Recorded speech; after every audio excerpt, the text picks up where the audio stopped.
Why did Disney stop paying 100,000 of its workers? How did Mulan's failure impact Disney's reputation? Why are there no new original projects on their giant streaming platform? And most importantly, will The Mandalorian Season 2 be able to outweigh all of the above and save Disney+? Hi, I'm Dylan. Let's go. Disney suffers its biggest financial crisis ever. These guys started out super ambitious with their streaming platform.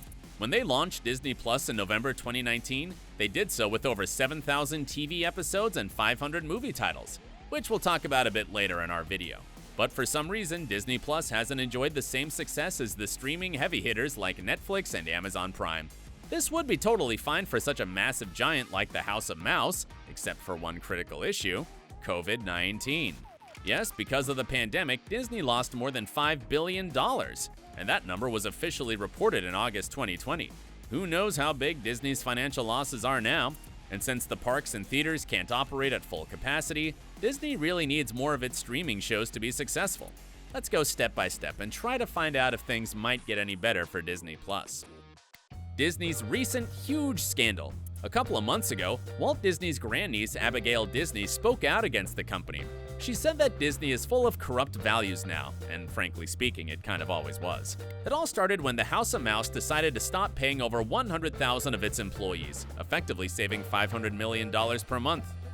Hey, there's a crisis all over the world, you might say in Disney's defense. However, at the same time the company stopped paying their employees, it also protected its executive bonuses and dividends of $1.5 billion. Well, that sounds like a huge corrupt scheme indeed. The real outrage is, of course, those bonuses, all $1.5 billion of them, Abigail wrote on Twitter. That'd pay for 3 months' salary to frontline workers. Any idea what the big bosses responded? So far, nothing. And this is far from being the only huge scandal that Disney has been involved in during the last couple of years. We won't dig too deep here. Let's just recall the most recent one that happened with Disney's new movie, Mulan. Why was Mulan a huge failure? There are just a hell of a lot of reasons for that, and if you're familiar with both the original cartoon and its recent live adaptation, then you already know why the last one truly sucked. First of all, they really messed with the original script. Yes, there was no dragon Mushu in the movie, no Captain Li Shang, Mulan's love interest, and most importantly, they ruined the main idea of the source material, which was, if you really try at something, you'll succeed in it. Second of all, the original songs were absent too. Disney has already done a couple of live-action adaptations, but those have all stayed as true to the original source as possible. But not this time. And here's when the third of all comes in. You cannot understand the movie properly if you haven't seen the original cartoon. All of this led to the movie being a massive failure. But even more than that, Mulan caused a huge political scandal. Why? Well, the beautiful scenery you see in the movie was partially filmed in Xinjiang, China, and this particular region is unfortunately infamous for concentration camps. Yes, the local government imprisoned and tortured more than 1 million Uyghur Muslims in Xinjiang. Can you believe such a place exists in the 21st century? Were that Disney still filmed part of their movie there? Me neither, but that is what happened. More than that, in Mulan's final credits, several government entities of China, including Chinese Communist Party propaganda departments, are thanked. That's why people all over the world boycotted Mulan. But why did Disney film the movie in Xinjiang?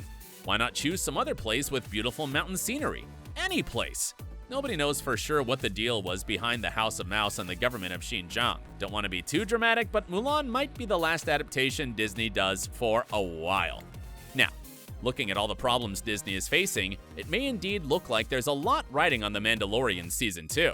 Mando and Baby Yoda's adventure has to meet huge expectations in order to set Disney Plus on the right track.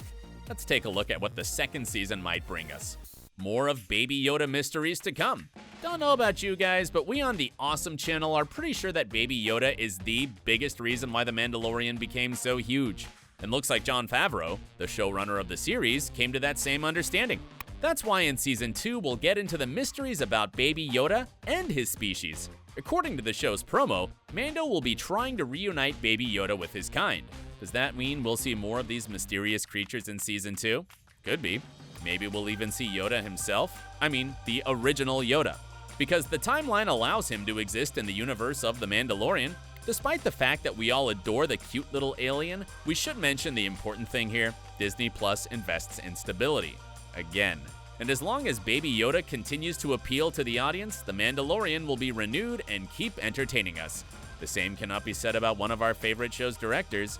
Bye-bye Taika Waititi. In case you guys didn't know, we on the Awesome channel are simply obsessed with the New Zealand director.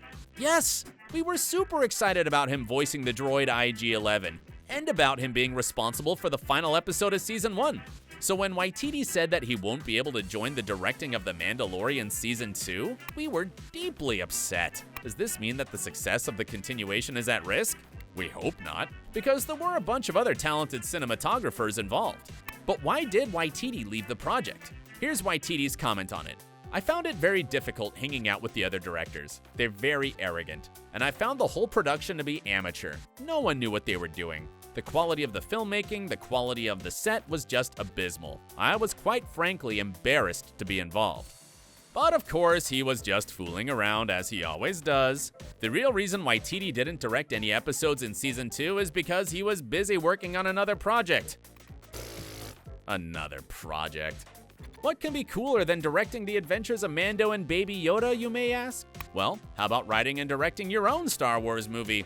Yes, Taika Waititi is currently working on this super secret project, which nobody even knows the name of. The only thing fans have found out is that they were filming in the Scottish Highlands in December, which means a lot of snow in the movie. Could the events take place on the icy planet Ilum? Sure, why not? Just as some of the events from The Mandalorian Season 2 might take place there too, according to some crazy fan speculations from breaking down the trailer. That's why there's such a nice, wild rumor for you guys. The events of both Season 2 and Waititi's new Star Wars movie may somehow overlap, though there will be another super famous director working on The Mandalorian instead of Taika.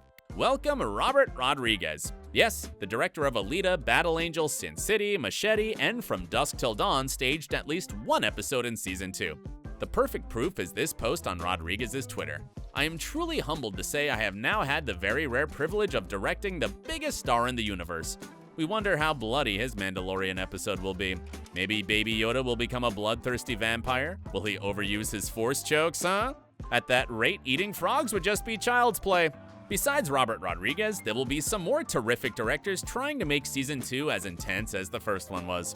One thing's for sure, the showrunner Jon Favreau has an amazing talent for choosing the right directors, and chances are super high that the second season will be a blast.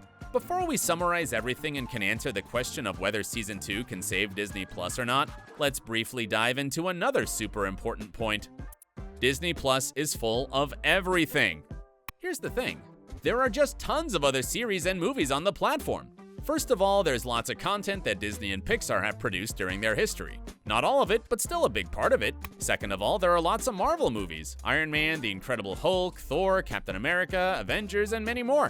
Third of all, National Geographic content will also be present there. And don't forget about the most important content block, Star Wars movies and animated series that were also on Disney Plus from day one. See? And even more content will appear on the streaming platform till the end of this year.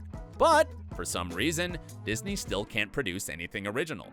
Something that isn't bought from other giants of industry or that was made by the House of Mouse a long time ago. Have you ever wondered why?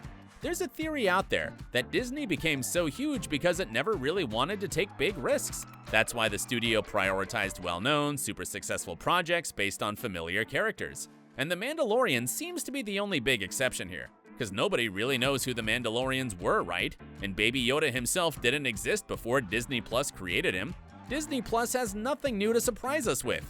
And if this doesn't change, it'll just turn into a giant library of movies and series that people have already watched. So, will The Mandalorian save Disney Plus? We'll try to make the answer as short as possible for you. Yes and no.